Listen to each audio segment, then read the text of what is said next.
Hello guys, welcome back to my YouTube channel on Traveling JD Blogs। इस जिंदगी की busy दौर में आज मैं जीवन आपके लिए अयोध्या के राम मंदिर की कुछ ऐसी जानकारी लाया हूं जिसे शायद ही आप जानते होंगे। पर वीडियो में आगे बढ़ने से पहले अगर आप इस चैनल पे नए हो तो प्लीज मेरे चैनल को सब्सक्राइब कर दे और ज्यादा से ज्यादा लोगों तक शेयर करें। तो आइए शुरू करते हैं। भगवान राम की नगरी अयोध्या में 22 जनवरी 2024 को श्री राम मंदिर में रामलला की प्राण प्रतिष्ठा हो गई। इस अवसर को खास बनाने के लिए व्यापक तैयारियां की जा रही थी। मंदिर के उद्घाटन के साथ ही अयोध्या में बना राम मंदिर भारत समेत दुनिया भर में फैले हिंदुओं के लिए आस्था का बड़ा केंद्र बनकर उभरेगा।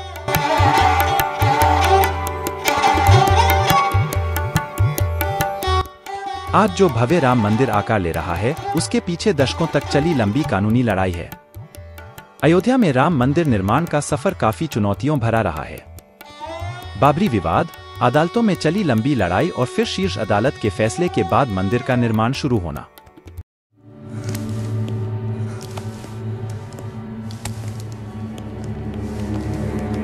आइए अब आपको इतिहास में लेकर चलते हैं। किस्सा 1526 से शुरू होता है। ये वो साल था जब मुगल शासक बाबर भारत आया। 2 साल बाद बाबर के सूबेदार मीर बाकी ने अयोध्या में एक मस्जिद बनवाई। यह मस्जिद उसी जगह बनी जहां भगवान राम का जन्म हुआ था। बाबर के सम्मान में मीर बाकी ने इस मस्जिद का नाम बाबरी मस्जिद दिया। ये वो दौर था जब मुगल शासन पूरे देश में फैल रहा था। मुगलों और नवाबों के शासन के दौरान 1528 से 1853 तक इस मामले में हिंदू बहुत मुखर नहीं हो पाए। 19वीं सदी में मुगलों और नवाबों का शासन कमजोर पड़ने लगा। अंग्रेज हुकूमत प्रभावी हो चुकी थी। इस दौर में ही हिंदुओं ने यह मामला उठाया और कहा कि भगवान राम के जन्मस्थान मंदिर को तोड़कर मस्जिद बना ली गई। इसके बाद से रामलला के जन्मस्थल को वापस पाने की लड़ाई शुरू हुई। बाबरी मस्जिद बनने के 330 साल बाद शुरू हुई पहली एफआईआर। मीर बाकी के मस्जिद बनाने के 330 साल बाद 1858 में लड़ाई कानूनी हो गई, जब पहली बार परिसर में हवन पूजन करने पर एक एफआईआर हुई। अयोध्या रिविजिटेड किताब के मुताबिक 1 दिसंबर 1858 को अवध के थानेदार शीतल दुबे ने अपनी रिपोर्ट में बताया कि परिसर में चबूतरा बना है। ये पहला कानूनी दस्तावेज है जिसमें परिसर के अंदर राम के प्रतीक होने के प्रमाण हैं। इसके बाद तारों की एक बाड़ खड़ी कर विवादित भूमि के आंतरिक और बाहरी परिसर में मुस्लिमों और हिंदुओं को अलग अलग पूजा और नमाज की इजाजत दी गई। जब अदालत पहुंची राम के लिए पक्के घर की बात। 1858 में हुई घटना के 27 साल बाद 1885 में राम जन्मभूमि के लिए लड़ाई अदालत पहुंची। जब निर्मोही अखाड़े के मंगहत रघुबर दास ने फैजाबाद के न्यायालय में स्वामित्व को लेकर दीवानी मुकदमा दायर किया। दास ने बाबरी ढांचे के बाहरी आंगन में स्थित राम चबूतरे पर बने अस्थायी मंदिर को पक्का बनाने और छत डालने की मांग की। जज ने फैसला सुनाया कि वहां हिंदुओं को पूजा अर्चना का अधिकार है, लेकिन वे जिलाधिकारी के फैसले के खिलाफ मंदिर को पक्का बनाने और छत डालने की अनुमति नहीं दे सकते। आजादी के बाद तेज हुई मुहिम। एक ओर जहां देश भर में अंग्रेजों के खिलाफ आंदोलन चलाकर आजादी लेने की मुहिम जारी रही, वहीं दूसरी ओर राम जन्मभूमि की लड़ाई भी जारी रही। देश के आजाद होने के 2 साल बाद 22 दिसंबर 1949 को ढांचे के भीतर गुंबद के नीचे मूर्तियों का प्रकटीकरण हुआ। आजादी के बाद पहला मुकदमा हिंदू महासभा के सदस्य गोपाल सिंह विशारद ने 16 जनवरी 1950 को सिविल जज फैजाबाद की अदालत में दायर किया। विशारद ने ढांचे के मुख्य गुंबद के नीचे स्थित भगवान की प्रतिमाओं की पूजा अर्चना की मांग की। करीब 11 महीने बाद 5 दिसंबर 1950 को ऐसी ही मांग करते हुए महेंद्र रामचंद्र परमेहंस ने सिविल जज के यहाँ मुकदमा दाखिल किया। मुकदमे में दूसरे पक्ष को संबंधित स्थल पर पूजा अर्चना में बाधा डालने से रोकने की मांग रखी गई। 3 मार्च 1951 को गोपाल सिंह विशारद मामले में न्यायालय ने मुस्लिम पक्ष को पूजा अर्चना में बाधा न डालने की हिदायत दी। ऐसा ही आदेश परमेहंस की तरफ से दायर मुकदमे में भी दिया गया। निर्मोही अखाड़े ने मांगी पूजा अर्चना की अनुमति। 17 दिसंबर 1959 को रामानंद संप्रदाय की तरफ से निर्मोही अखाड़े के 6 व्यक्तियों ने मुकदमा दायर कर इस स्थान पर अपना दावा ठोका। साथ ही मांग रखी कि रिसीवर प्रियदत्त राम को हटाकर उन्हें पूजा अर्चना की अनुमति दी जाए।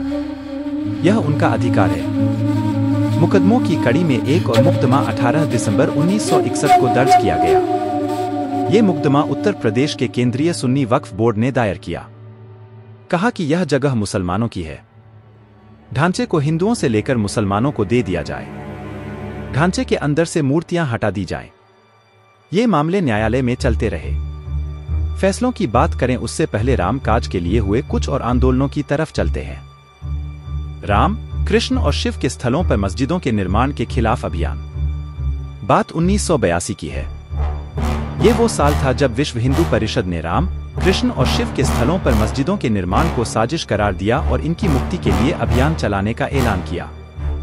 2 साल बाद 8 अप्रैल 1984 को दिल्ली में संत महात्माओं, हिंदू नेताओं ने अयोध्या के श्री राम जन्मभूमि स्थल की मुक्ति और ताला खुलवाने को आंदोलन का फैसला किया। जनवरी 1989 में प्रयाग में कुंभ मेले के दौरान मंदिर निर्माण के लिए गांव-गांव शिला पूजन कराने का फैसला हुआ। साथ ही 9 नवंबर 1989 को श्री राम जन्मभूमि स्थल पर मंदिर के शिलान्यास की घोषणा की गई। काफी विवाद और खींचतान के बाद तत्कालीन प्रधानमंत्री राजीव गांधी ने शिलान्यास की इजाजत दे दी। बिहार निवासी कामेश्वर चौपाल से शिलान्यास कराया गया। विवादित ढांचा गिरा।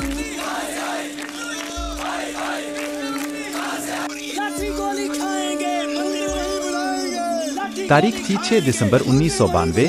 इस दिन अयोध्या पहुंचे हजारों कारसेवकों ने विवादित ढांचा गिरा दिया। एक लुटेरे ने आकर अगर हमारे मंदिर को ध्वस्त किया है तो ये हमारे माथे पर कलंक है। अगर ये बाबरी मस्जिद रहेगी तो हिंदुओं पर ये कलंक हमें अपनी गुलामी याद दिलाता रहेगा। अरे बाबरी को उठा कर रहेंगे, ये गुलामी का चिन्ह है, इसे हम खत्म करेंगे। हम गवर्नमेंट सर्वेंट के अध्यापक हैं, लेकिन हम छोड़ देंगे कलम और पकड़ेंगे रिवॉल्वर। इसकी जगह इसी दिन शाम को अस्थायी मंदिर बनाकर पूजा अर्चना शुरू कर दी। केंद्र की तत्कालीन पीवी नरसिम्हा राव सरकार ने राज्य की कल्याण सिंह सरकार सहित अन्य राज्यों की भाजपा सरकारों को भी बर्खास्त कर दिया। उत्तर प्रदेश सहित देश में कई जगह सांप्रदायिक हिंसा हुई, जिसमें अनेक लोगों की मौत हो गई।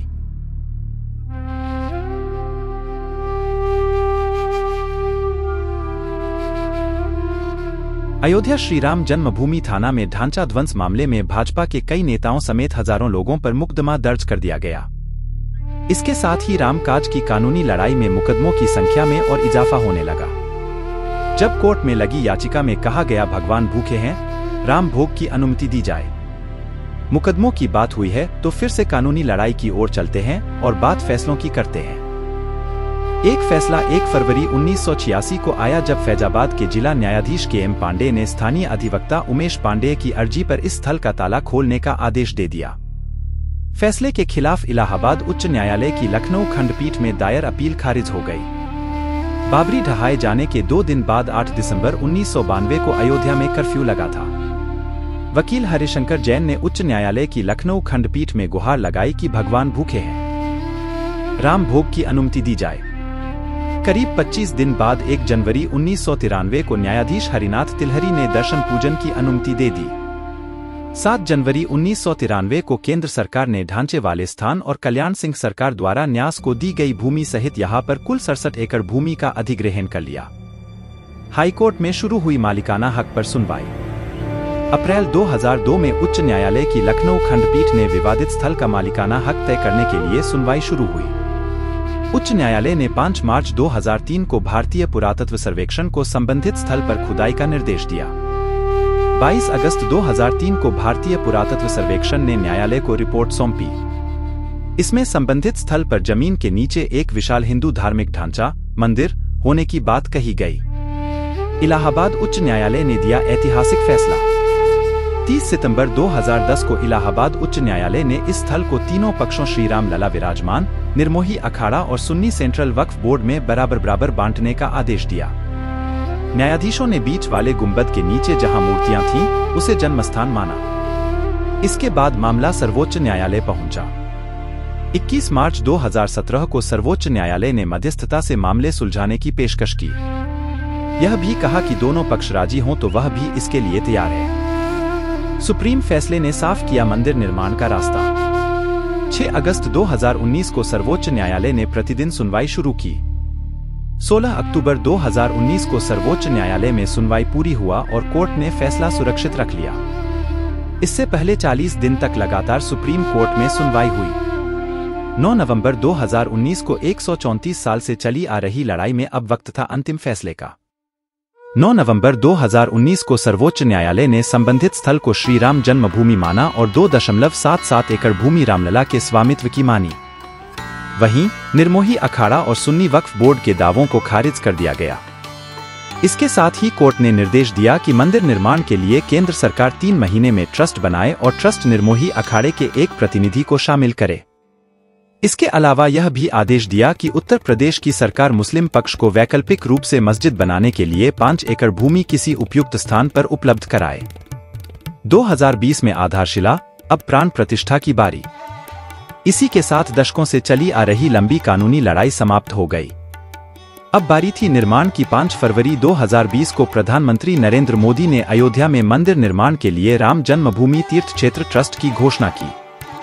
ठीक 6 महीने बाद 5 अगस्त 2020 को अयोध्या में राम मंदिर की आधारशिला रखी गई, जिसमें पीएम मोदी शामिल हुए। अब 22 जनवरी 2024 को मंदिर में भगवान राम की प्राण प्रतिष्ठा हो गई और उसके बाद मंदिर लोगों के लिए खोल दी गई है।